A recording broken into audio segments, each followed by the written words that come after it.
Amém, amém. Bom dia, meus queridos irmãos. Bom dia, Põe outra feliz música, por favor, Estela. sábado. Oi? Eu estou participando em outra sala, coloca uma música, outra música que eu já estou encerrando a outra sala. Amém, amém. Mais um louvor da nossa querida amada Melina que está a ajudar hoje na partilha dos louvores. Enquanto isso, oremos, cada um em silêncio, enquanto ouvimos outro louvor, aguardando aqui a entrada do nosso professor Coragem, amém?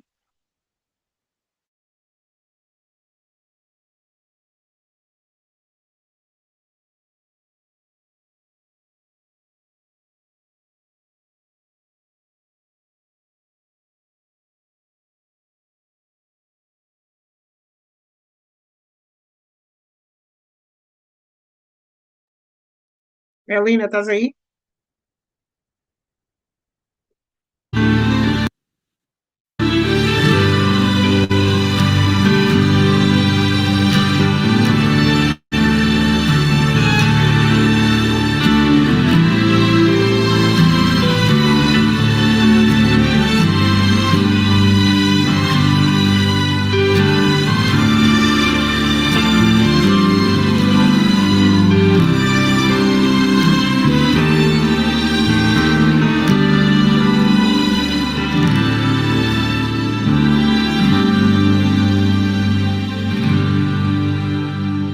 A graça é um ponto de encontro, no lugar onde os fardos se espalham no chão, onde todo que chega cansado, tranquilo, descansa o seu coração. A graça se explica em uma cruz. Lá eu posso entender o que o céu me traduz. A morte era minha sentença, mas agora sou livre em Jesus.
Obrigada, Mana Melina. Que Deus te abençoe.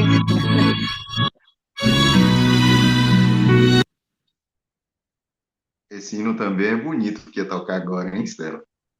É o que eu estava a dizer, ficamos aqui só a louvar, a adorar. Bom dia, querida família, feliz sábado, feliz sábado. Não sei como foi a sua noite, mas o importante é que as misericórdias do Senhor acabaram-se de renovar.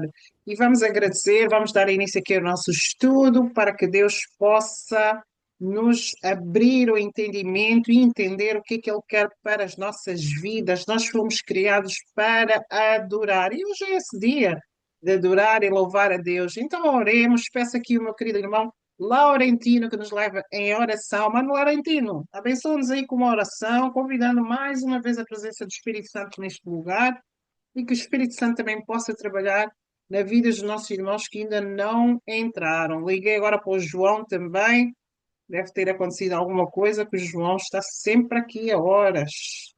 Mano Laurentino, pode orar? Posso ter, Marcela? Bom dia, bom dia. Bom dia, mano. Então leva-nos em oração, por favor. Amém? Amém. Senhor, nosso Deus e nosso Pai, nessa hora estamos aqui reunidos, meu Pai, para mais uma vez, meu Pai, absorvermos, meu Pai, aquilo que é a Tua palavra, Senhor. Aquilo, meu Pai, que é o Teu ensinamento, meu Pai, e aquilo que Tu queres, meu Pai, que chega aos nossos corações, Pai. Guia-nos, meu Pai, durante esse estudo bíblico, meu Pai. Dê-nos espírito de entendimento, Pai, para que possamos absorver todo esse conhecimento, Pai. Abençoe, meu Pai, humano coragem, Senhor. Dê espírito, meu Pai, de entendimento, meu Pai, para que Ele possa passar todo esse conhecimento que Ele tem para os teus servos, Senhor. Te damos graças, meu Pai, pelo dia de hoje, meu Pai, damos-te graça pela saúde que temos, Senhor, pelo nosso acordar, pelo nosso respirar, Senhor, por podermos andar, por podermos ouvir e por podermos falar, Senhor. Que toda a glória seja para Ti, em nome do Pai, do Filho e do Espírito Santo. Amém. A igreja diz amém, amém. Obrigada. Mano Coragem, Amém. consiga a palavra. Amém? Eita glória, saudade de vocês. A semana passada eu agradeço as orações, passei por um sufocozinho, né? Eu fui, na realidade, Tati, que estava um pouco debilitada, eu precisei ficar com ela no hospital, Estela. Ela só foi atendida cerca de. Nós chegamos 5 horas da tarde, aproximadamente, lotado, lotado o hospital, nós precisamos buscar outro. Havia possibilidade de ir no particular, só que aqui é melhor que você seja atendido no público, né? E aí nós esperamos, falei, Tati, agora não, meu bem, então me leve no outro hospital. Eu fui, e para a honra e glória de Deus, ela foi atendida na madrugada, já umas 2 horas da manhã, né? Olha o tempo que ela ficou esperando, tá vendo? Mas Deus é tão bom e a sua misericórdia dura para sempre. Falei, Tati, vamos para casa, só que 3 horas da manhã, como é que eu vou acordar para passar a lição, né?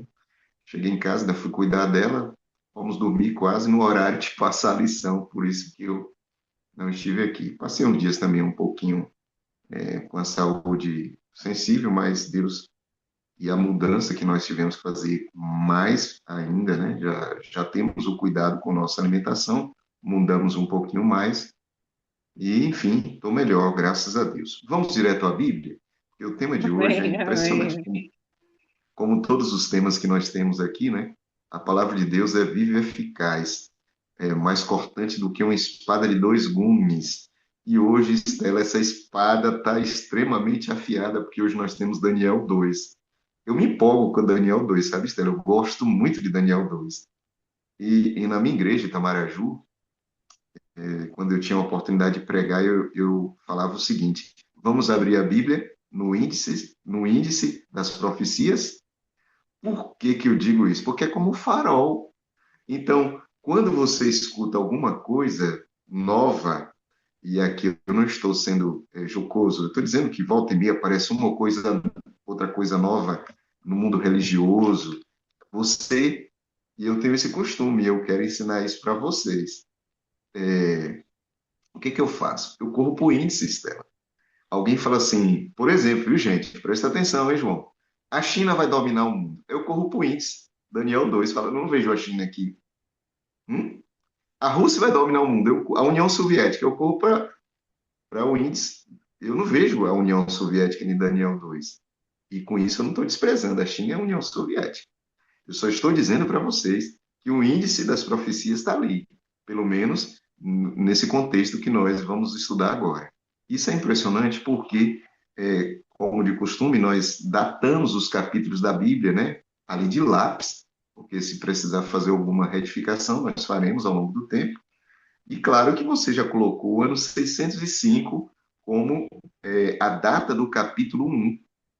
E isso é importante. Quando nós trouxermos Jeremias, Estela, e quando nós trouxermos Ezequiel para o papo, e Isaías também vai estar ali sentado nessa mesa que nós estamos propondo, né? De estudar a Bíblia assim. João, nós já tivemos a participação de José na semana passada, tá lembra? Ali com os capítulos de Gênesis, hoje ele volta outra vez. E por que eu considero interessante estudar a Bíblia assim? Olha, Estela, eu estudo a Bíblia há alguns dias já, né? E na minha cidade, eu tenho que falar da minha cidade, Estela, eu sou apaixonado por Itamaraju. Eu tive a oportunidade de estudar a Bíblia com jovens e adolescentes. Gente, se você, Estela, conseguir algo que chama a atenção de um jovem, de um adolescente, saiba que isso também vai chamar a atenção dos adultos. Principalmente usando esses materiais, palavra e alguns slides, porque hoje a juventude, você sabe disso, Estela. Quem aqui é pai e mãe sabe disso. Eles gostam muito de movimento. São celular, né? Tablet, notebook, essas coisas, tem que ter movimento. E quando eu chegava na igreja e eu ia passar esse conteúdo para os jovens e adolescentes, e eu via os olhozinhos todos brilhando, eu falei, pá, esse negócio Deus está trabalhando, porque para chamar a atenção dessa geração, com pouco recurso, a não ser, e aqui, por favor, Espírito Santo, e a todos que estão ouvindo, eu não estou dizendo que a Bíblia é pouca, não, tá, Estela? Eu estou dizendo que essa produção que surgiu da mente divina é capaz de abrir o coração e a mente dos jovens também. Nós precisamos utilizar esse recurso, Bíblia e só Bíblia, para que essas pessoas compreendam também. E aí, parte da minha trajetória na minha cidade também foi tendo a oportunidade de falar com pastores da Igreja Assembleia de Deus, dos amigos da Igreja Batista. Tive a oportunidade de estudar com o irmão católico Lena. Pensa num homem bom. E nós sentávamos, estudávamos a Bíblia do jeito que eu estou estudando a Bíblia com vocês. Eu falei, Deus, olha que bênção. Se isso chama a atenção dos meus irmãos denominacionais e dos meus amigos e irmãos católicos, então isso vai chamar a atenção das outras pessoas também. Essas pessoas, elas são muito voltadas à Bíblia. E os nossos irmãos católicos são muito voltados à tradição também. Então, quando a gente traz para a mesa Ezequiel, Jeremias, Isaías, Daniel, o conteúdo e o contexto histórico, e essa forma de estudar, então, nós sabemos que aí a mente vai expandir e as pessoas vão compreender que quando nós, adventistas do sétimo dia, Estela, apresentamos um método historicista e apresentamos como nós apresentamos a Bíblia, não é algo que nós inventamos. Na realidade, eu já comentei isso aqui no passado. Há um livro em inglês, vocês que estão na Inglaterra, nos Estados Unidos, poderão pegar e ler. É o livro que Isaac Newton escreveu. Isaac Newton, cara, inteligentíssimo. E ele parou, Estela, um dia para escrever sobre Daniel e Apocalipse. Então, ele tem uma produção e ele trata da mesma forma, como muito semelhante da forma como nós estamos estudando aqui. Deus abençoe. Abra sua Bíblia, Daniel 2, escreva lá em cima. O ano é o ano 603. Estela, pode abrir seu microfone e participar. Não, só ia dizer essa chamada de atenção aos jovens. Eu estou a estudar a Bíblia com uma senhora e ela traz sempre o filho dela, e o filho dela é super jovem. Então, traga os nossos filhos também, deixem do lado e deixe o Espírito trabalhar, também. Sim, verdade. Bom, Daniel 2, então, acontece no ano 603, e é possível você enxergar isso porque Daniel teve o cuidado. Daniel 2 ainda é escrito, ele foi escrito em aramaico, eu explico porque daqui a pouco, e aí uma parte, não completa, mas aquela parte que alcançar essa região, Daniel fez questão de escrever nessas línguas. Eu já expliquei isso em Daniel 1, depois você pode, o vídeo, Estela tem cuidado de postar constante esse material também. Eu estou compartilhando para outros amigos, eu tenho outras classes, Estela, e essas classes são no período da tarde do sábado, durante a semana, então falou, olha, para recapitular, Estela está tendo cuidado de gravar, então você pode ir lá e acompanhar. Bom, já oramos, o Espírito Santo já nos conduz, louvado seja Deus por isso, por misericórdia, não é porque o professor é isso ou aquilo, não. É porque Deus tem uma mensagem para chegar até você. Então, e Deus utiliza de instrumentos pós-cinza como um amigo de vocês que está aqui, essa pessoa que é exatamente igual a você. A única coisa é porque eu gosto de estudar, mas eu não tenho teologia, você sabe disso. A minha formação é em outra área. Bom, e o versículo 1 diz: no segundo ano do reinado de Nabucodonosor, Nabucodonosor teve sonhos e o seu espírito se perturbou e ele perdeu o sono. Nossa, por quê, hein? Por que dessas coisas, né? Ano 603, escreva aí, de lápis na sua Bíblia. João chegou, Estela, você sabe dizer?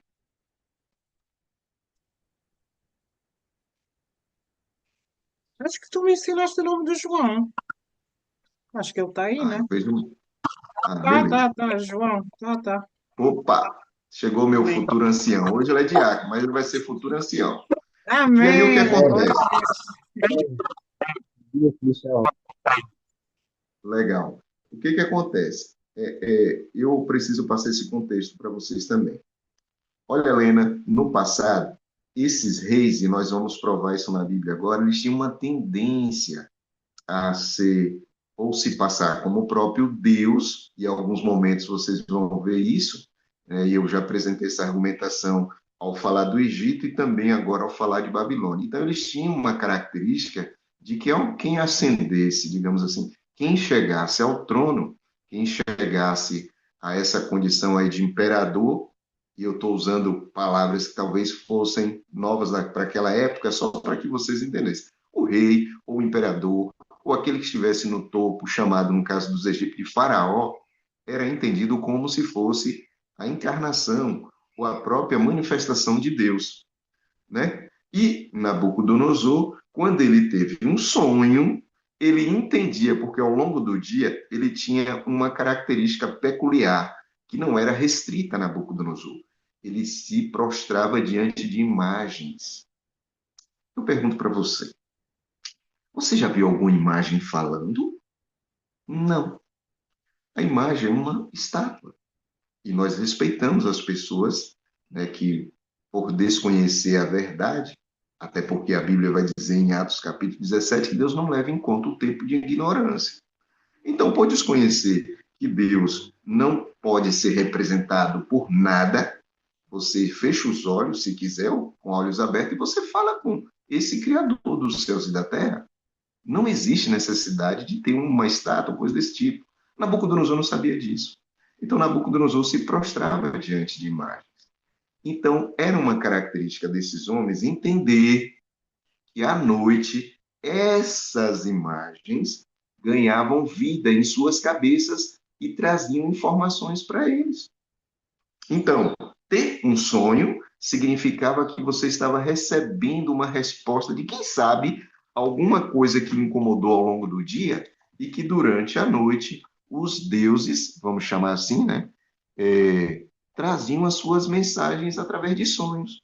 Então, por isso que você vai enxergar aqui na Bíblia, no versículo 1, Daniel prudentemente escreveu que o espírito de Nabucodonosor se perturbou. Nabucodonosor comentou isso. Então, observe. Eles olhavam para os sonhos com medo. Eles tinham temor dos sonhos, porque tratavam esses sonhos como revelações de suas divindades e buscavam descobrir a verdadeira interpretação. Então, quando Deus permite, quando Deus vai ao encontro de Nabucodonosor, Deus sabia disso. E Nabucodonosor ficaria impressionado com o sonho. A Bíblia vai dizer que, nesse momento que Nabucodonosor tem um sonho, ele perde o sono. Então, ele acordou e ele perdeu o sono, porque ele sabia que algo seria revelado para ele e que era importante e que vinha de uma divindade. Na cabeça dele até então, era algo que Marduk ou que outro das suas divindades estaria tentando, ou esteve, ou estava tentando falar com ele. Essa história não é nova, João. E eu gosto de estudar a Bíblia assim. Você já viu isso comigo. E eu sei que você está aprendendo também. Quando eu vou para Gênesis 41, do versículo 1 a 7, eu vejo um outro homem tendo um sonho. Seu nome, Faraó. Agora aqui tem uma coisa interessante. Porque no capítulo 1 de Daniel vai dizer que foi no segundo ano do reinado de Nabucodonosor. Mas quando você corre para Gênesis 41, a Bíblia descreve no versículo 1 o seguinte: E aconteceu que ao final de 2 anos, teve Faraó um sonho. Olha que coisa interessante. No segundo ano de Nabucodonosor, ele teve um sonho. E 2 anos passados daquele episódio de José com o padeiro e o copeiro, Faraó teve um sonho. Então, perceba que agora Faraó tem um sonho e ele sonha estar perto do rio que ele considerava como uma divindade. Percebeu, gente? E aí o que acontece? Ele sonha, vocês conhecem a história, né? Nós aprendemos isso quando criança nas nossas igrejas, ele sonha com vacas gordas, vacas magras. E aqui eu brinco o seguinte, que as vacas magras comiam as vacas gordas e continuavam magras. Eu preciso dessa dieta, sabia? Como comer e continuar magro? E as espigas, e aí muita gente pensa que é espiga de milho, mas naquela região não era ainda, né?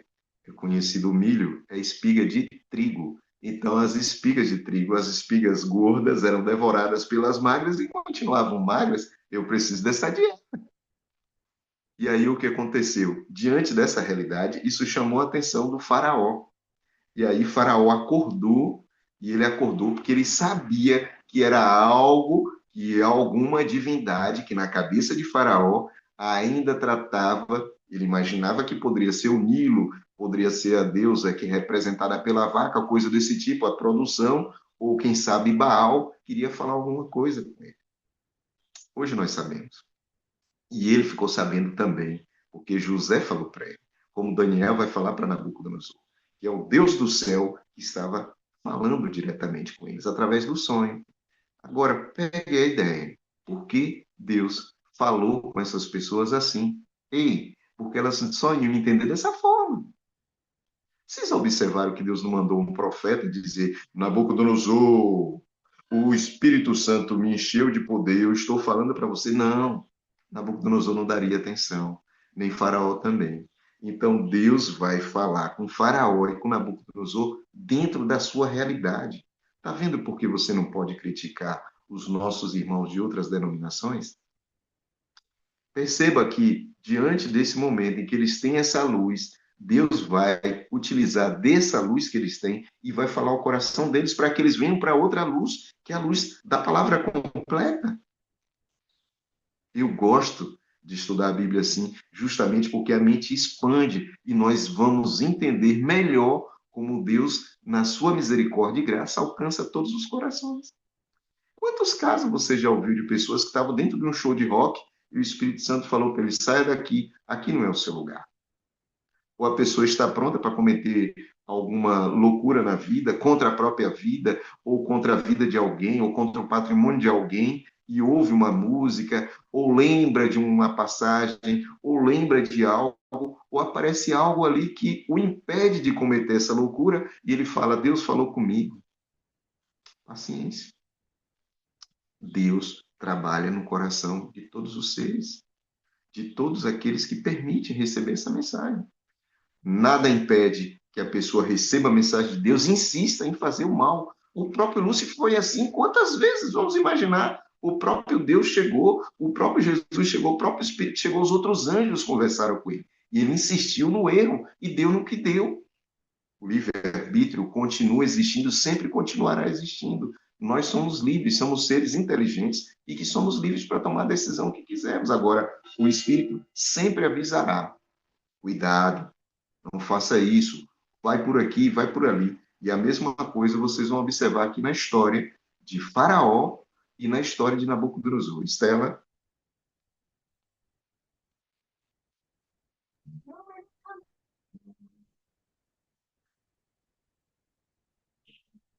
Estela, você quer falar? Você ergueu a mão. Não, eu estava. Tu falaste dessa, como Deus fala com as pessoas e é impressionante. A minha prima estava na discoteca. Você fechou o áudio sem querer. Acho que Estela teve algum problema, vamos continuar. Então, observe bem. Quando eu trago José com essa história para uma história de Daniel, eu estou dizendo para vocês que a diferença entre o tempo de José e o tempo de Daniel são passados mais de 1000 anos. E quando você começa a ler a Bíblia, Estela, pode continuar. Desculpa, a gente está em guerra e o Espírito Santo tem que intervir. Mas o que eu ia partilhar era o seguinte: isso que tu disseste que Deus usa, nunca tinha visto por esse prisma, que Deus usa para falar do jeito que falou. Então, nós orávamos durante muitos anos, oro e continuo a orar, e a minha prima estava numa discoteca e Deus mostrou-lhe que aquela gente toda estava morta a dançar. Eram só cadáveres, só cadáveres, só cadáveres. A minha prima apanhou um susto, ela nunca mais pôs um pé numa discoteca.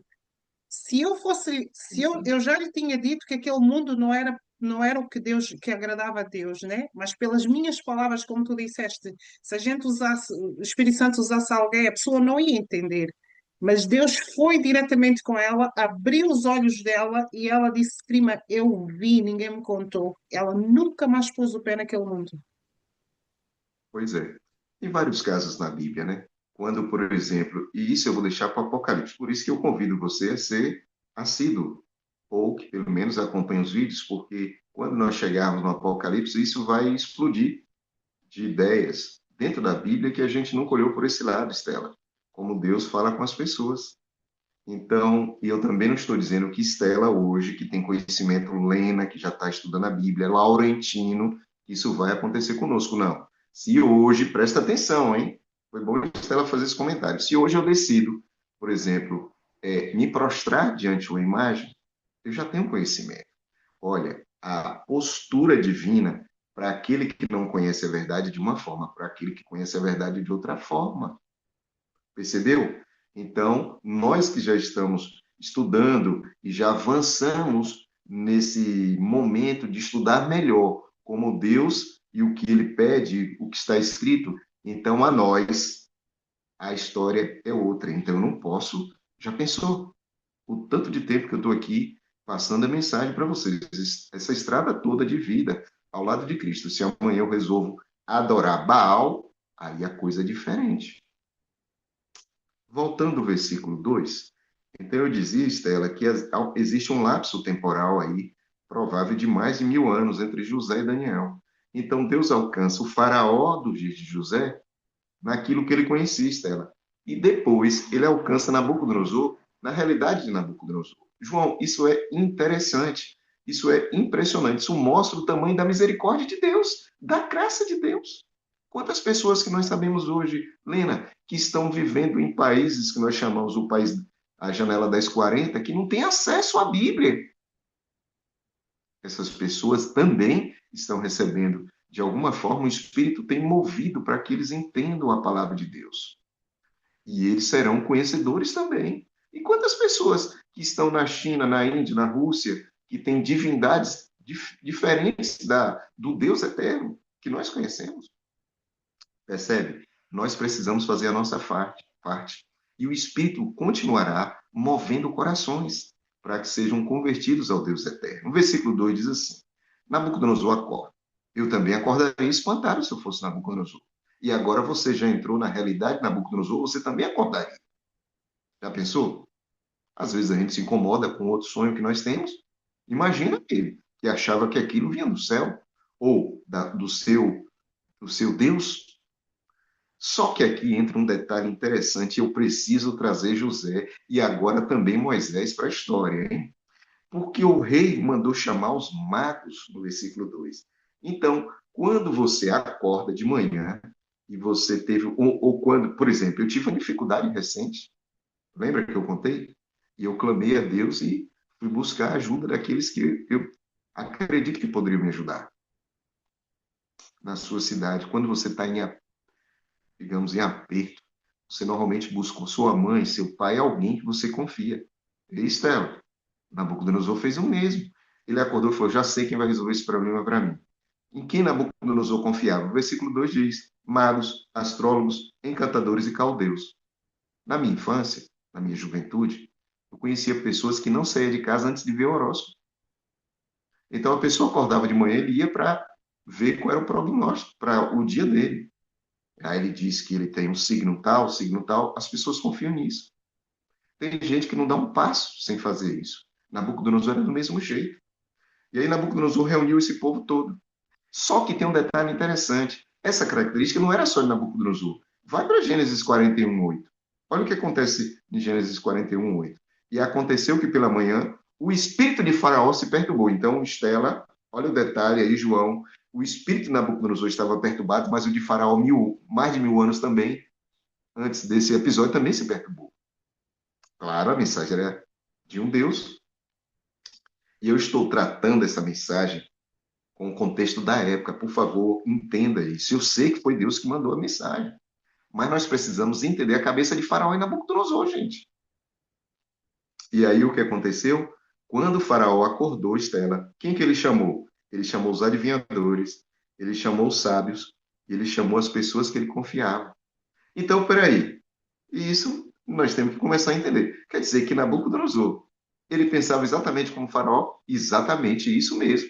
Ficou redundante, né? Mas os dois governantes, um que governava o Reino do Sul e o outro que governava o Reino do Norte, tudo bem que há um lapso temporal de quase 1000 anos, percebe como funciona, Laurentino? Ambos confiam em magos, encantadores e caldeus. E para que você não fique achando que isso é coisa... Não, irmão, coragem. Mas tem outro exemplo. Tem. Um dia Moisés e Arão, anos depois de José, cerca de mais de 4, quem sabe, mais de 300 anos, com certeza mais de 300 anos, eles vão chegar agora à presença de um faraó, que não é o faraó amigo de José, porque eu já disse, são passados muitos anos. E aí, o que Êxodo capítulo 7, versículo 10 e 11 vai dizer para mim? Escuta o que está escrito. Então Moisés e Arão foram a Faraó. Esse é outro Faraó, não um amigo de José. E fizeram como se ordenara. Arão lançou a sua vara diante de Faraó e diante dos seus servos e tornou em serpente. Faraó viu isso. Sabe quem Faraó chamou, Estela? Olha o que diz o versículo 11. Faraó chamou os sábios, os encantadores, os magos, para que fizesse o mesmo. Então, tanto o Egito quanto Babilônia, e eu dei 2 exemplos do Egito, e eu preciso dar 2 exemplos de Babilônia também. Essas pessoas confiavam nesse tipo de sábio, ou aqueles que eles tinham a sua confiança. Isso significa, gente, que agora nós precisamos pensar. Deixe o Espírito falar ao seu coração. Quem está no poder, muitas vezes, não vai buscar a Bíblia para te dar uma resposta, nem para tomar uma decisão para assinar um decreto. Triste isso, né? Segundo exemplo, Daniel capítulo 5. O que acontece em Daniel capítulo 5? Nabucodonosor já estava morto. Deixou seu filho Nabonido no poder, mas Nabonido gostava de ir para a Pérsia para adorar uma outra divindade que tinha lá. E num desse momento, ele deixou seu filho Belsazar no poder. Belsazar não tinha muita coisa boa na cabeça. E um dia ele resolveu dar uma festa e afrontar o Deus do céu. E aí o que aconteceu? Uma mão escreveu na parede. Esse nem sonho teve, Estela. Deus escreveu a Bíblia vai dizer que Deus escreveu no portal, na caiadura da parede. Isso significa que Deus escreveu no lugar onde era o ponto que eles entendiam, e por isso Deus, quando tirou o povo do Egito, nós já estudamos isso, está gravado aí, Estela deixou gravado, ele mandou que o povo passasse sangue nos portais das suas casas. Por que, Estela? Porque os egípcios escreviam símbolos que representavam suas divindades ou símbolos que eram símbolos utilizados como proteção contra qualquer ataque ou espírito que eles entendiam ter poder sobre a vida deles. Os hebreus caíram nessa história de escrever nos portais das suas casas esses símbolos. Deus falou, não, Nina, não. Sangue, amigo, o sangue vai servir para cobrir essas bobeiras e também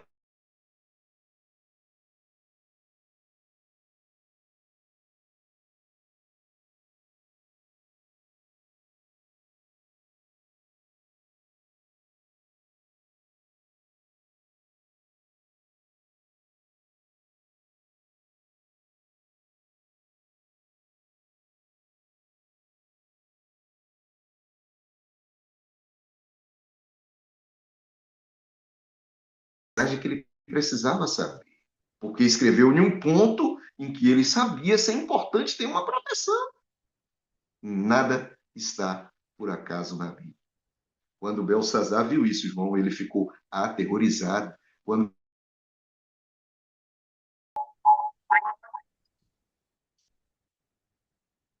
Então, quando Belsazar olhou e viu que estava escrito sobre os portais em algum lugar, ele identificou aquilo como algo que ele precisava saber imediatamente. Bom, recapitulando, o faraó de José, antes de ouvir José, buscou os magos e os encantadores. O faraó dos dias de Moisés, cerca de 300 anos depois, mais de 300 anos depois de José, tem a mesma postura. Daniel capítulo 2 diz para mim que Nabucodonosor, antes de ouvir Daniel, buscou essa gente. Anos depois de Nabucodonosor, o seu neto pratica a mesma ação. Daniel 5:7. E o rei gritou com força para que fossem introduzidos os astrólogos, os caldeus e os adivinhadores. Tá aí. João, ficou claro? Dois homens que eram governantes em épocas diferentes, Laurentino, no período dos egípcios, ou seja, a nação que Daniel capítulo 11 vai chamar de Rei do Sul, em duas épocas diferentes, eles apresentam o mesmo comportamento. Acreditar que a solução vem dos magos, dos caldeus, dos sábios, dos encantamentos. Quando nós corremos aí 1000 anos depois, mais de 1000 anos depois, nós temos Nabucodonosor em Daniel capítulo 2, buscando a ajuda desta gente. E anos depois, a atitude também é repetida nos dias de Belsazar. Será que a Bíblia não está dizendo para mim e para você que, independente do sul ou do norte, o comportamento dessa gente sempre vai ser buscar poderes fora daquilo que Deus determina? Fica aí algo para você pensar. Esses homens que não estão no poder hoje, será que eles estão agindo diferente de Faraó, amigo de José, Faraó, que foi inimigo de Moisés e de Deus, e Nabucodonosor, que acabou sendo amigo de Daniel, e Belsazar, que acabou se comportando contra o próprio Deus? Bom, o Faraó dos dias de José e Nabucodonosor, nos dias de Daniel, foram impressionados por Deus, pelo Espírito Santo, e eles tomaram decisões ao lado de Deus. Gente, mas em contrapartida, o faraó dos dias de Moisés e o neto de Nabucodonosor, não. Percebeu? Tem uma mensagem divina aí. E nós precisamos compreender. Não importa quem está no poder. É uma tendência desse que está no poder buscar o sobrenatural da forma errada. E quando esses homens vão assinar decretos, vão assinar leis, infelizmente, nós cristãos precisamos, e eu falei cristãos, hein? Nós cristãos precisamos estar de joelhos, porque mais cedo ou mais tarde eles vão tomar decisões contra a nossa liberdade. Por quê? Porque estarão, como estão hoje, sendo influenciados por forças que não são divinas. E o livro de Daniel vai apresentar esse argumento a partir do capítulo que inicia ali o processo de Deus mandando uma mensagem diretamente para o seu povo. Gente, espere os cenas dos próximos capítulos. Bom, não vou adiantar. Bom, o versículo 3, ele disse, eu tive um sonho. E nesse momento, quem chega? Chega os caldeus. E os caldeus são exímios bajuladores. Inclusive, a Bíblia traz um detalhe aqui que você não conhece, eu vou revelar para você agora. E os caldeus disseram ao rei em aramaico, peraí, o que há de novo aqui? E eles falam em aramaico porque eles sabiam que a família real, Estela, ou seja, Nabucodonosor e a sua família, Eles eram caldeus do sul da Mesopotâmia e a sua língua original era o aramaico. E dentro de Babilônia, claro, a língua oficial era justamente o babilônico. Então, por que Daniel teve o cuidado de dizer coragem? Quando eles se aproximaram de Nabucodonosor, eles falaram em aramaico. Se alguém estiver hoje querendo falar comigo, se a pessoa precisar falar comigo, e ela falar em espanhol, eu vou entender. Mas não é a minha língua nativa. A minha língua nativa é essa que eu estou falando para vocês. O português, que eu amo. Então, se alguém quer me agradar aqui, um espanhol quer me agradar aqui na Espanha, ele vai chegar para mim e ele vai falar comigo em português. Percebeu? Gente, é por isso que esses caldeus, na tentativa de conquistar o coração de Nabucodonosor, que falava aramaico como língua materna, falou: ó rei, vive eternamente. Aí, bom, os astrólogos, essas pessoas, eles tinham interesse em manter, digamos assim, as pessoas presas em suas crenças nesse paganismo que havia naqueles dias. E o rei, ouvindo essa bajulação, e agora eu vou avançar, que eu preciso ainda mostrar a conclusão do capítulo, você vê que a introdução demorou muito. Né? O rei diz, olha, versículo 5, o assunto me escapou, eu não sei qual é o sonho. E no versículo 8 ele diz assim, vocês estão querendo ganhar tempo. Olha o que está escrito no versículo 8. Eu estou percebendo que vocês querem ganhar tempo. E os caldeus, e toda aquela comissão de frente, digamos ali, de auxílio a Nabucodonosor, que não era uma característica só de Nabucodonosor. Vocês viram a Bíblia, provou. O faraó do dia de José tinha essa mesma cúpula e também o faraó do dia de Moisés. Nabucodonosor em seus dias e Belsazar nos seus dias. Esses homens tiveram que dizer no versículo 10 o seguinte: não há ninguém sobre a terra que possa declarar o que o rei está pedindo, pois nunca nenhum rei, grande ou pequeno, grande ou dominador, pediu isso a algum mago, astrólogo ou caldeu. E o que o rei queria? O rei queria saber qual era o sonho, porque ele tinha esquecido o sonho. E aqui tem um detalhe interessante. Deus tirou o sonho de Nabucodonosor, mas deixou a pressão, aquela situação dele saber que é algo divino que ele tinha visto. Qual era o objetivo de Deus? Quando você lê toda a Bíblia, você vai perceber a mensagem não poderia ter uma contrafação, porque Satanás é o mestre da contrafação. Se o rei abre a boca e conta o sonho, eles iam levar um monte de coisa para que o rei tivesse com seu coração tranquilizado, ou ele não procurasse profundamente saber o que era aquilo. Ó, esqueceu o sonho. Versículo 12, o rei ficou muito irado e enfureceu. No versículo 13, ele assina um decreto. Qual foi o decreto? Um decreto de morte. Todos os sábios deveriam morrer. Só que, nesse momento, dentro de Babilônia, tem pelo menos 4 sábios que são conectados com Deus. Daniel e seus 3 amigos. E eles também iam morrer, Estela, porque o rei ficou enfurecido com todos. Porém, esses 4 sábios não foram introduzidos à presença do rei. Por que eles não foram, Marizinha? Porque eles não eram encantadores, feiticeiros, sabe? Eles não eram caldeus, eles não estavam ligados àquelas artes mágicas que eram produzidas na frente do rei ou do faraó, já dei o exemplo, para impressionar sua mente e acalmar o seu coração. Essa não era a característica desses homens. Bom, aqui entra em cena um cidadão chamado Arioque, versículo 14. Bom, então Deus deu misericórdia diante de Aspenaz, no versículo 1, e no versículo 2, agora quem surge é o guarda do rei. E qual era a função desse homem? Matar todos os sábios. E ele se aproxima, claro, de Daniel. E aí Daniel foi à presença dele com muita humildade e falou assim, olha, Arioque, esse decreto é tão rápido assim, a gente tem que matar mesmo, né? E aí ele explicou o caso a Daniel. Está no versículo 15. E Daniel foi até o rei. E quando Daniel chega diante de Nabucodonosor, eu imagino a cena, Estela, eu fecho os olhos para imaginar a cena. Está um rei ali muito chateado, porque ninguém foi capaz, irmã Renata, de dizer para ele o sonho, né, a interpretação. E agora, o que acontece, Laurentino? Aparece um jovem. E eu, se fosse Nabucodonosor, eu ia dizer, o que você está fazendo aqui? Já não basta aqui que saíram da minha presença agora 30, 40 homens?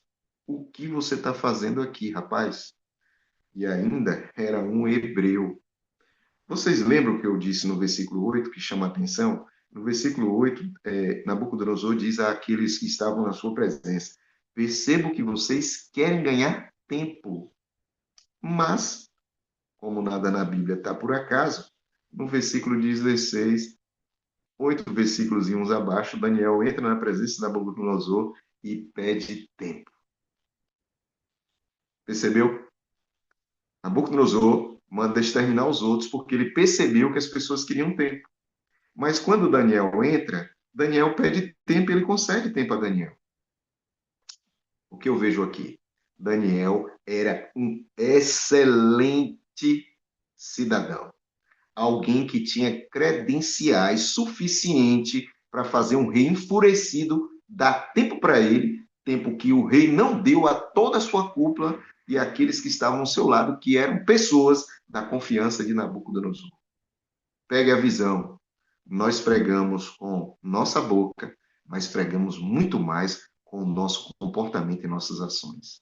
E Daniel era alguém impecável, porque quando ele se colocou como hebreu na presença de um caldeu, alguém olhou para ele, e aqui eu não tenho dúvida que o Espírito Santo trabalhou fortemente na cabeça de Nabucodonosor, para que Nabucodonosor desse o tempo necessário a Daniel. Mas, não esqueçam, Daniel era um cristão de verdade. Daniel não dava cheque sem fundo, Daniel não fazia notinha e não voltava para pagar, Daniel não ficava olhando para ninguém com olhos de crítica, esse tipo de coisa. Daniel era alguém que vivia o que conhecia. E o rei falou, vai, vou te dar o tempo. O que Daniel fez? Chegou em casa, diferente de Nabucodonosor e Faraó, que tinha amigos voltados ao sobrenatural de forma não condizente com o que Deus conhecia, Daniel tinha amigos que eram amigos de oração. Você tem amigo de oração? Daniel tinha. Daniel chamou Ananias, Misael e Azarias. No versículo 17 falou, vamos orar. Porque o Deus do céu vai nos saber e conhecer esse mistério. E no versículo 19, a Bíblia diz que Daniel teve uma visão. Estela, Nabucodonosor, sonho. Estela, para Nabucodonosor precisava ser um sonho, mas para Daniel, uma visão. Eita, Deus maravilhoso! Filho Daniel, você vai ter uma visão. Nabucodonosor estava dormindo quando ele teve o sonho. Daniel estava num estado de visão. Aquele que levou o sonho agora revela a Daniel numa visão. A Bíblia diz numa visão da noite, Daniel, claro, acordou. E quando você acorda e você está com Deus, você louva. Quando você tem um sonho, você não sabe de onde veio, você se perturba. Nabucodonosor acordou perturbado. João, Melina, já Daniel acordou. Eita glória! Pegando fogo de alegria.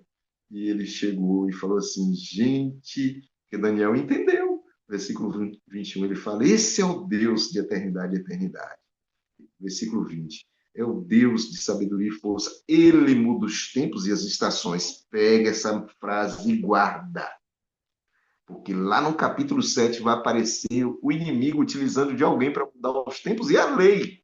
Mas aqui Daniel pega e diz, é ele, o Criador, é que pode, se quiser, ele que faz tudo. Ele muda os tempos e as estações. Ele remove reis e estabelece reis. No capítulo 7 de Daniel, ele vai ver alguém assumindo ou usurpando as características divinas, querendo remover rei, mudar tempo, mudar lei, fazer isso, fazer aquilo. Nunca Deus deu autonomia, autoridade para ninguém. Isso é dele. Aí Daniel foi lá e chamou Arioque. Só que, como eu disse para vocês, no capítulo 2, eu disse, não, a Bíblia disse, era comum ter bajuladores.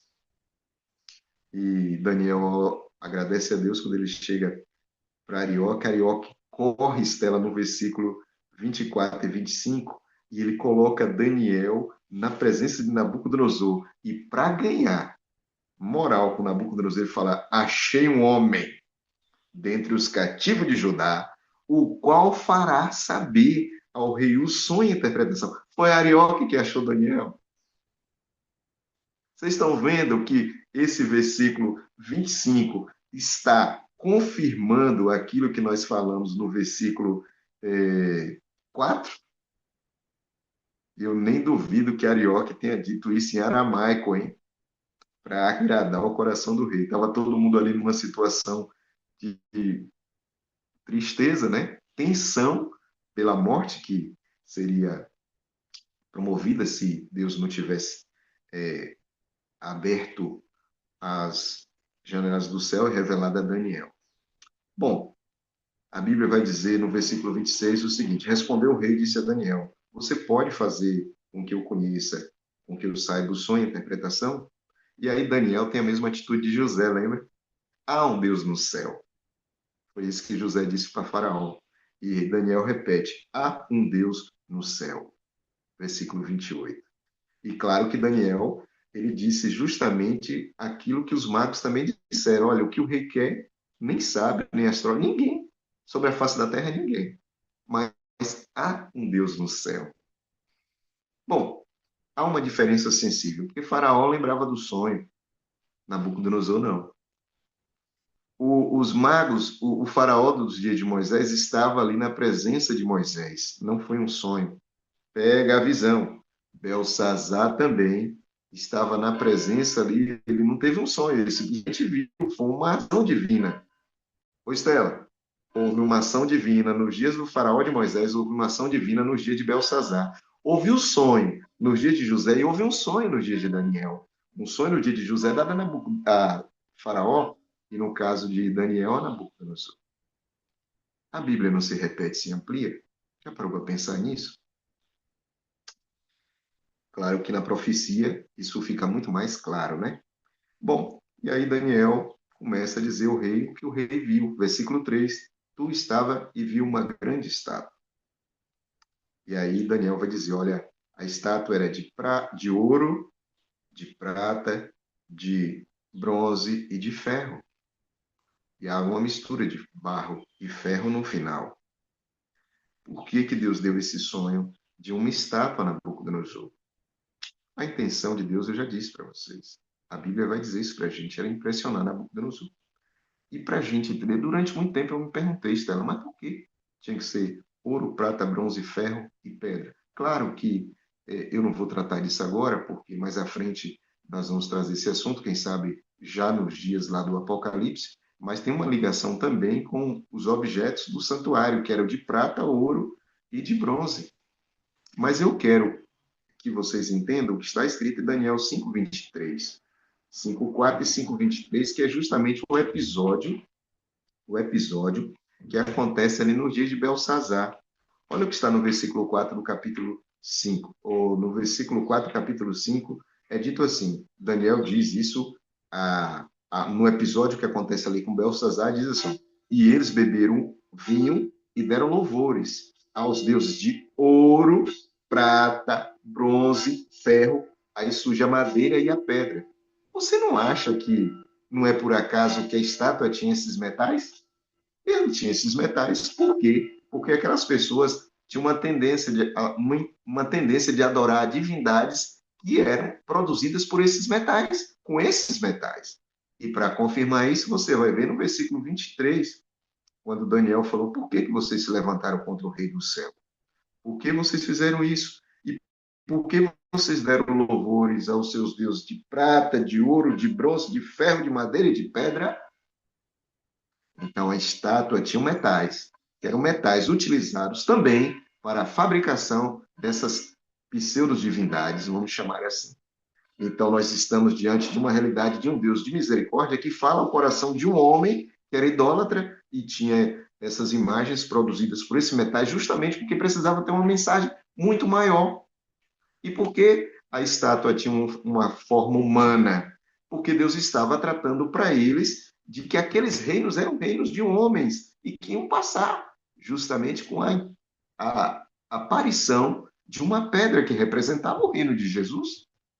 Os reinos humanos serão destruídos. E se você parar para pensar, houve um tempo em que esse reino humano poderia ter sido considerado como uma era de ouro, mas ao longo do tempo isso foi decaindo ao ponto de nós estarmos hoje nos dias do ferro misturado com barro. Eu vou fazer uma pergunta para você e eu vou precisar que você responda de forma inteligente e sensata. Você agora está dentro de uma casa, Estela, ou talvez um prédio. Eu estou dentro de um prédio. Será que você e o João e os outros que aqui estão, o Marizinho e todos os outros, nós teríamos coragem de ficar dentro de uma construção com alguns andares, sabendo que a base era de ferro e barro, que não tem cimento, que não tem nenhuma outra estrutura, está só conectado ao solo com ferro e barro? Você teria coragem de ficar dentro de um ambiente assim? Eu não. Porque apesar do ferro ser forte, o barro, além de ajudar a oxidar o ferro, ele não segura nada. Está vendo no que as pessoas colocam sua esperança, sua confiança? Em reinos que a Bíblia descreve que não passa de ferro e barro. Forte por um lado, raquítico e fraco pelo outro. Se eu não tenho coragem de permanecer dentro de uma estrutura com essa formação, como é que eu invisto tudo que eu tenho nessa vida? É para pensar. Lembre-se, o ouro já foi, a prata já foi, o bronze já foi. Nós vamos ver isso hoje, o ferro também. Mas muita gente coloca a sua esperança nesse mundo e nessa vida. O versículo 34 diz: Você estava olhando, Nabucodonosor, e uma pedra foi cortada sem auxílio de mão, e ela fere a estátua exatamente nos pés, onde era a parte final e fraca, e a arrebentou. E no versículo 35 diz que o vento os levou. Este é o sonho. E agora vamos dizer qual é a interpretação, está no versículo 36. Isso significa que quando Daniel coloca aqui no plural, possivelmente ele estava acompanhado dos seus 3 amigos de oração. Percebe? Eu tinha um costume, até hoje, Estela, toda vez que eu ia na casa de uma pessoa dar o estudo bíblico, normalmente eu falava e a pessoa que ia comigo, né, 2 pessoas, eu tinha o costume de eu e minha esposa Tati, ou eu e uma moça chamada Tati também de Itamaraju, às vezes eu ia com Simária, às vezes com o Zezinho. Aí quando eu ia com o Zezinho, como ele conhece mais do que eu, ele falava, eu só ficava em oração, que é o que eu vou contar para vocês agora. Mas já fui com um amigo chamado Ceará, outra minha filha na fé chamada Lucilene. Essas pessoas eu levava justamente para que elas aprendessem, ou eu ia com o Zezinho para aprender com ele. Claro, não sou bobo, todos nós precisamos aprender. E a gente combinava entre nós. Eu entrava na casa e nós íamos passar o estudo bíblico, como nós estamos passando aqui. Quem estivesse falando, o outro ia fazer a leitura na Bíblia. E nesse momento estaria orando, intercedendo pelo estudo. Por quê? Porque enquanto nós estamos em nossas casas agora diante do celular, o inimigo cerca, tentando destruir, apagar o celular, impedir que você preste atenção, impedir que a gravação tenha continuação, todo esse tipo de coisa ele vai trabalhar. Nos dias de Nabucodonosor, ele tentou de todas as formas impedir. E eu estou dizendo para vocês porque está na Bíblia. Na sequência do livro de Daniel, vocês vão ver o inimigo pessoalmente tentando impedir a mensagem de chegar em quem deveria chegar, um outro rei, em uma outra ocasião, anos depois desse episódio. É assim que ele trabalha. Esse é o trabalho dele. E nós precisamos estar intercedendo uns pelos outros. Primeiro, para que nós entendamos a mensagem, porque muitas vezes quem fala não tem conhecimento, pode ter um conhecimento pequeno, e quem ouve pode também estar com uma série de coisas aí, uma série de preocupações, e impede aquilo que precisa ser entendido. E é por isso que nesses vídeos eu tenho orado por você. E agora eu falo para você que está assistindo em uma outra época, ou mais tarde, quem sabe, porque você pode estar nessa condição de precisar conhecer essa mensagem. E, naturalmente, se você acompanhou o vídeo até agora, Deus tem um plano para a sua vida. E Ele quer que você compreenda perfeitamente as profecias de Daniel e Apocalipse. E estude assim, trazendo os profetas todos para a mesa. Que é para você, mesmo que é testemunho de Jeová, que é batista, que é Assembleia de Deus, que é Maranata, que é de outra denominação, ou tem outra religião, quem sabe um dia esse vídeo vai alcançar um muçulmano, ou um hinduíta, ou outra pessoa, ou um judeu de outra, sabe, de outra religião, e ele precisa saber que nós, adventistas do sétimo dia, somos retratados de forma pejorativa muitas vezes porque as pessoas não sentam para conversar conosco, para entender que o historicismo está dentro da realidade bíblica. E se você esperou até agora, nós oramos e intercedemos por você, justamente para que Deus, e não eu, o Espírito Santo te convença do pecado, da justiça e do juízo. Eu não tenho outra função a não ser essa, abrir a palavra e fazer a leitura. Nem minha opinião eu tenho, digamos assim, eu devo dá-la. Por quê? Porque a minha opinião é uma opinião humana. Por isso que nós sempre nos colocamos ligados à palavra. É a palavra que tem poder. E é ela cheia do Espírito. E a palavra é aquilo que surgiu na mente divina e que foi passada para nós através de mentes humanas. Mas ela é completamente inspirada pelo Espírito Santo. Deixa que a palavra te convença. Não é o pastor, não é o bispo, não é o padre, não é o papa, não sou eu, é a palavra. Não pode ser a tradição. A tradição é importante? Claro que é, mas não pode ser. É a palavra. Ah, mas no livro dos Mormons, eu posso estar falando para alguém que é mormon, não é o livro dos Mormons, é a palavra. Ah, mas na tradução Novo Mundo, não é a tradução Novo Mundo, é a palavra. É a palavra que está na mão do católico, é a palavra que está na mão de uma testemunha de Jeová, desde que seja a tradução utilizada por todos nós. Por que esse preconceito? Amigos, é a palavra. É a palavra que tem poder e é ela que te convence, o Espírito te convence através da palavra também. Bom, e aí quando Daniel passa isso, ele fala para aqueles que ali estavam, aí o rei, agora, ele respira. Ele falou, eu tive esse sonho. Se o Deus desse menino teve condições de falar para ele está falando para mim, então agora eu quero ouvir a interpretação. Percebeu, Estela? Deus preparou o terreno para que agora Nabucodonosor respirasse profundamente e ouvisse a interpretação. E aí Daniel vai dizer aquilo que daqui a pouco eu vou apresentar aqui, vou postar no grupo. Você, Nabucodonosor, representa a Babilônia, você é o cabeça de ouro, está no versículo 38. Então, a cabeça que era de ouro representa o Império Babilônico. Depois vem um reino que é inferior ao teu, e Daniel vai explicando. Então, o que o Deus do céu quer que você entenda, Nabucodonosor, é que ele mostrou para você todos os reinos humanos que estarão em, são reinos sucessivos, vão suceder o seu período. E aqui, Stella, tem um detalhe interessante. Não há um lapso, não há um intervalo profético no índice. Você é irmão protestante de outra denominação. Lá em Daniel 9, às vezes o seu pastor, o seu bispo, o seu presbítero, ele tenta, ou o ancião, no caso das testemunhas de Jeová, ele tenta abrir um leque, um tal do intervalo entre as semanas. Não, não, não há intervalo. Por que não há intervalo? Porque o índice não apresenta intervalo.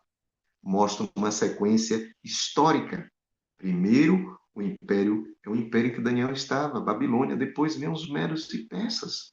E claro que com o passar do tempo, os persas foram mais fortes do que os medos e eles tomaram conta de tudo. Depois eles foram conquistados pelos gregos. E o quarto império, que é o império, digamos assim, de extensão territorial e de tempo maior, o Império Romano, que não foi derrotado, ele foi dividido em 10 pedaços. Em que alguns pedaços mantêm a firmeza de Roma, o ferro, mas os outros são fracos como o barro. Olha para a Europa hoje. Você vai ter países pujantes, como a Inglaterra, onde Estela vive, ou a Espanha, onde eu estou, mas nós vamos ter países um pouco fraquinhos, como, por exemplo, a Grécia. Só para citar alguns. Percebeu? Então, Babilônia é conquistada pelos medos e persas. Depois, os medos e persas perdem a batalha para Alexandre o Grande, o grego, Macedônio, filho de Filipe. E depois, esse império dos gregos é passado para os romanos. E os romanos pegam o mundo todo e cobrem a face da terra, tomando conta da Europa, ali de onde está o Egito, o Oriente, e avançando também para a parte das outras regiões que estão circunvizinhas à Europa de hoje. É isso que Deus falou para Nabucodonosor. No versículo 44, Daniel fala: o capítulo 2 não encerra com os reinos humanos. O capítulo 2 encerra Daniel dizendo: mas nos dias desses reis, e aqui tem um detalhe, o ferro não se mistura com barro, mas Daniel disse, está escrito, Deus falou. Em algum momento, depois que a Roma for dividida entre pedaços, esses povos tentarão se unir novamente em um só bloco através de casamentos. E vocês sabem que isso aconteceu. Durante muito tempo, os reis casavam entre si para tentar unificar o reino. Não conseguiram. Napoleão não conseguiu. Aquele outro da Alemanha não conseguiu. O da Itália também não conseguiu. Eu não quero dizer os nomes para o vídeo não cair. Quantas pessoas tentaram e não conseguiram unir. A própria União Europeia hoje, a Inglaterra já saiu do bloco. E outros países vivem aí ameaçando dissolver de novo, para que não haja essa reunião política, essa reunião geopolítica. A moeda é comum, mas em alguns países você pode pagar com a moeda local, né, que foi antes da instituição do euro, e com o próprio euro. E Daniel disse: o Deus do céu levantará um reino que não será jamais destruído. Então, pegue a visão. Jesus não poderia voltar nos dias de Babilônia, porque não tinha, sabe? Ainda tinha outras partes por acontecer. Jesus não poderia voltar no dia dos persas, Jesus não poderia voltar. Até porque, grave essa informação, Jesus precisava primeiro vir, precisava primeiro chegar ao nosso tempo como oferta e como profeta.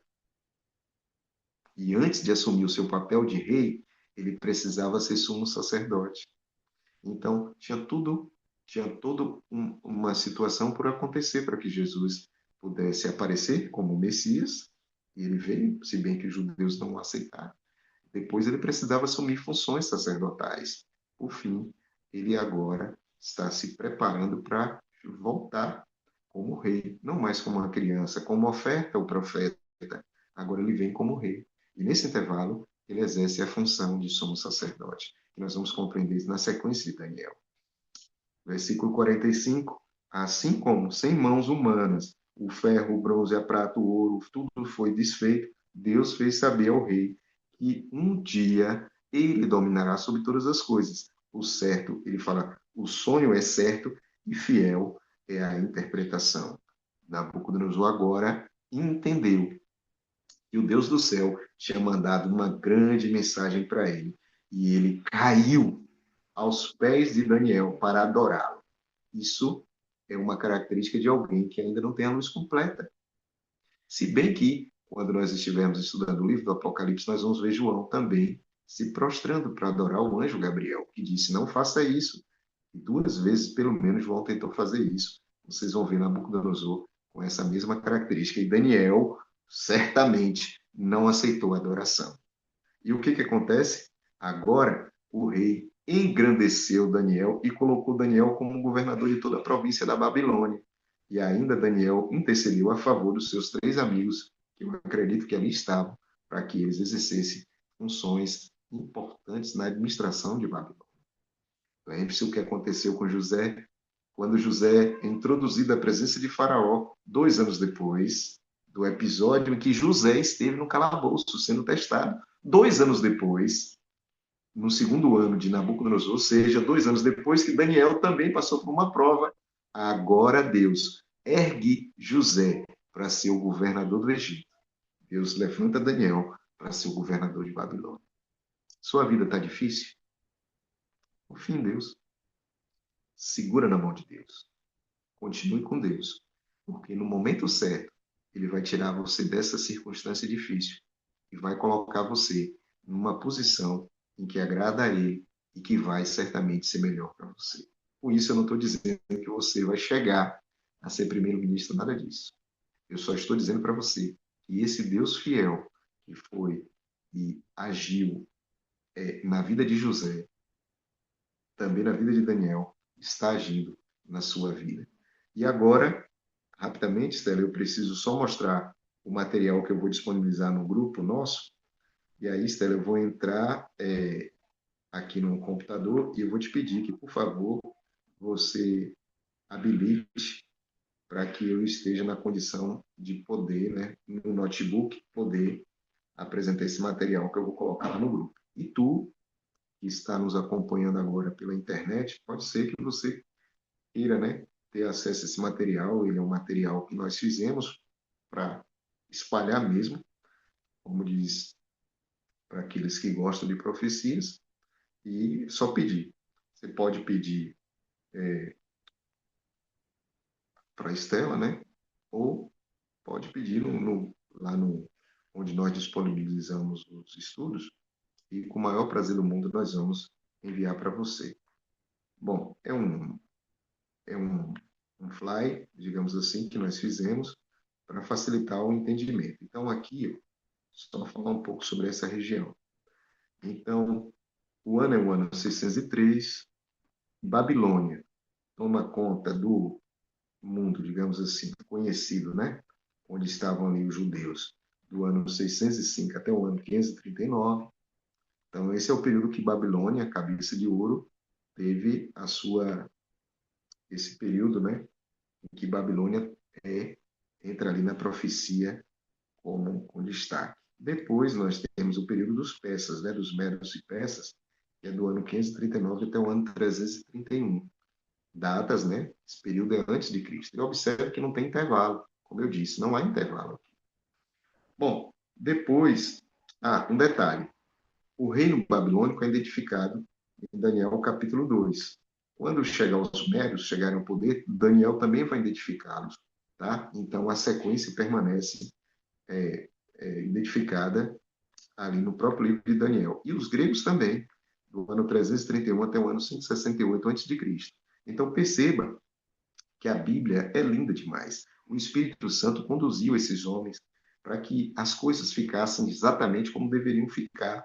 Depois nós temos aí o período do ferro, né? As pernas. E se você observar bem, no corpo humano, ou nessa estátua, no formato humanoide, você vai ver que a parte maior é justamente as pernas. E identifica o império que teve a maior extensão, tanto territorial quanto temporal, que é justamente Roma. Roma começou a governar o mundo no ano 168 a.C.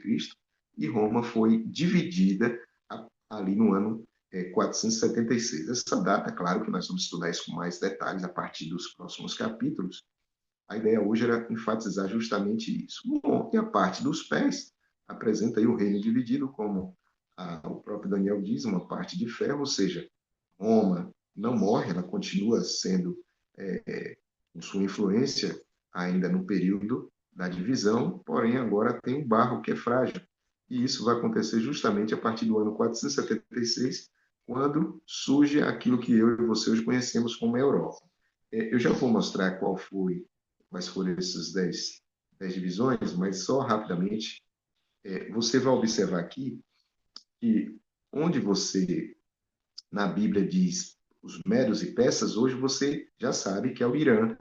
Então, essa nação que está aí nesse período sensível, nesses dias, com os Estados Unidos, está aqui. Era onde, no passado, você chamaria de Medo-Pérsia. A Babilônia está aqui e fica do lado do Irã. Hoje você chama esse lugar como Iraque. Então, você tem o Irã, onde era Medo-Pérsia, e onde você chama de Babilônia, hoje você chamaria de Iraque. Eu também tive o cuidado de apresentar aquilo que você hoje chama de, na época chamava de Amon, Moabe e Edom, hoje você chama de Jordânia, e fica colado ali onde no passado era chamado de Judá, que hoje você chama de Israel. Então, tinha a nação de Israel foi dividida em duas partes, então de um lado ficava o norte, do outro lado ficava o sul, e hoje aquela tripinha ali onde fica o Estado de Israel, o Estado moderno, era justamente parte do que era Judá e ali também Israel. Bom, a Síria hoje mantém o nome, né? Você também vai chamar de Síria, de Assíria, assim por diante. No Novo Testamento e também no Velho, volta e meia você lê o nome de um lugar chamado Lídia. Hoje, nós sabemos que é a Turquia. O espaço hoje é Turquia. O Egito mantém o mesmo nome desde então, nunca mudou, digamos assim, pelo menos que eu conheça, né? E a região que antes era chamada Macedônia, hoje nós chamamos de Grécia. E onde você chamava de Roma, hoje nós chamamos de Itália. Esse é o mapa trazendo os nomes antigos e os nomes atuais para que nós tenhamos como nos situar diante dessa realidade. Bom, a Bíblia vai descrever, então, que houve uma divisão do Império Romano. Então, Roma não é, digamos assim, conquistada, é dividido. E esse Roma, esse espaço territorial que hoje nós chamamos de Europa, ficou dividido da seguinte forma, está no material, e aqui eu só vou fazer um esboço. Lógico que se há 10 dedos, e os pés têm 10 dedos, o pé humano, né, essa figura ali, humanoide, por isso que a gente sabe, Estela, que era humanoide, porque tinha cabeça, tinha tronco, tinha cintura, Daniel vai descrever isso. Então, a imagem que Nabucodonosor viu foi de uma estátua, nesse formato, representando reinos humanos. E a pedra, que é o destaque do capítulo 2, é cortada sem auxílios. E no Novo Testamento, você vai ver uma referência de que Cristo é a pedra angular. Então, você precisa fazer essas conexões para entender que aquela pedra representa o reino de Cristo. Como foi dividido o Império Romano? Havia uma tribo bárbara, vinda, quem sabe, da Germânia, chamada francos. Então, os francos tomam uma parte daquilo que é a Roma e fundou a França. Os alemães tomou a parte e fundou da Alemanha. Os anglo-saxões atravessaram e fundaram a Inglaterra. Os lombardos deram origem ao que nós conhecemos hoje como Itália. Eram povos bárbaros vindos provavelmente ali da região, povos germânicos, né? Os lombardos formam a Itália e os burgúndios formam a Suíça. Depois você tem os suevos, tomando conta do que hoje nós chamamos de fundando Portugal, e os visigodos, aqui na região onde eu estou hoje, que é da Espanha. Aí os ostrogodos, os vândalos e os zérolos, eles foram simplesmente exterminados por completo. Isso eu só vou estudar com vocês no capítulo 7 de Daniel. Mas o ano da extinção dos zérolos foi o ano 493. 5 anos depois, os vândalos foram eliminados e alguns anos depois, os ostrogodos foram a última tribo das 10 que foram exterminadas. Então, hoje, o mundo que você conhece, o mundo europeu, é fruto dessas tribos, pelo menos das 7 tribos que ficaram, que foram os francos, alemães, anglo-saxões, lombardos, burgúndios, suevos e os visigodos. E aqui tem um detalhe interessante. Bom, um dia nós vamos ter que falar dos Estados Unidos. Aí alguém pode dizer, tá vendo, professor Coragem? Ou tá vendo, irmão Coragem? Tá vendo, Coragem? E aí, como fica? Né? Eu vou dizer, fica exatamente como o Brasil. Olha de onde o Brasil ele é filho dos suevos. Por quê? Porque os suevos montam Portugal e Portugal vai desbravar o Brasil. A mesma coisa acontece com os anglo-saxões. Eles vão fundar um país chamado Inglaterra, que depois tem um vínculo muito forte com os Estados Unidos da América. Então, na profecia, você tem que fazer essas conexões. E como eu disse, não há lapso. Até agora você não viu lapso, você não viu um intervalo. Pelo contrário, você vai vendo a sequência exatamente como está no índice da Bíblia, Daniel, capítulo 2. Bom, nós não podemos encerrar esse estudo sem dar destaque para ele. o nosso Senhor e Salvador Jesus Cristo. A Bíblia vai dizer, na primeira carta de Paulo aos Coríntios, dizendo: todos beberam da mesma bebida espiritual, porque bebiam da pedra espiritual que os acompanhava, e a pedra era Cristo. Está você pronto para ter um encontro com o nosso Senhor e Salvador Jesus Cristo? E a Bíblia vai dizer, e o versículo 44 e 45 do capítulo 2 de Daniel: mas nos dias desses reis, o Deus do céu suscitará um reino que jamais será destruído, nem passará a soberania desses reis a outro povo, mas destruirá e consumirá todos os reinos, e esse reino será eterno. Bom, antes de finalizar com oração, eu quero dizer para vocês que na lição que vocês vão receber, vai apresentar aqui os argumentos dos casamentos, que hoje eu não tenho mais tempo para falar, mas que vocês receberão já já no grupo esse material. A mensagem de Deus para mim e para você nessa manhã é justamente essa: quer você participar desse reino que será eterno, que é o reino de Cristo? Esse não passará, ele é eterno. E todos nós somos convidados especiais de Jesus. Nós que estamos aqui ao vivo, você que nos acompanha em outro momento, se você tem esse mesmo desejo que nós temos, de estar pronto para esse dia, levante sua mão, eu farei com a minha mão virtual, e o apelo fica a você também, levante sua mão. Se você está assistindo isso meses depois, dias depois, anos depois, a mensagem continua, ela continua atual. Deus tem uma mensagem para você. E perder tempo? Lembre-se, nós estamos diante de uma situação em que é sustentado por ferro e barro. Não dá liga, não dá sustentação. O mundo está, indo para lá e para cá. E uma pedra virá em breve. Para alguns, essa pedra traz perturbações, como Nabucodonosor e Faraó tiveram a princípio. Para nós, a revelação diz que vai ser o nosso momento de sair do calabouço. Eita glória! Sair de Babilônia e se tornar, sabe o que está? Príncipes e princesas no reino de Deus. Jesus aguarda você, como ele aguardou Daniel e José. Ambos saíram de uma situação desagradável. José era refém do rei do sul, Daniel do reino do norte.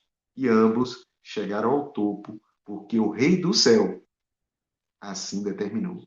A mesma bênção Deus traz agora para mim e para você. Nós estamos vivendo os últimos dias. A qualquer momento, o rei do sul e o rei do norte farão uma aliança. E eles vão nos perseguir. E sabe o que vai acontecer conosco? Nós sairemos da mesma situação que José, que estava no calabouço, lembra? E de Daniel, que estava, coitado, aperreado em Babilônia. E seremos, diz a Bíblia na primeira carta de Pedro, Jesus descreve que nós seremos reis, ou um reino de sacerdotes, levitas, que vão estaremos constantemente na presença do Rei do Céu, nosso Senhor e Salvador Jesus Cristo. Eu sei que você está dizendo sim, e é por isso que eu encerro com uma oração no nosso estudo de hoje. Maravilhoso Deus, obrigado, Senhor, pela oportunidade de estudar a tua palavra. Que bom é conhecer e saber que o Senhor é o autor e o consumador das nossas vidas, da nossa fé. Nos ajude a ficar firmes no Espírito e a fazer a tua vontade, viver em toda a palavra que sai da tua boca. Abençoe a todos que aqui estão. Encha a nossa vida de saúde, de paz, de alegria e de esperança.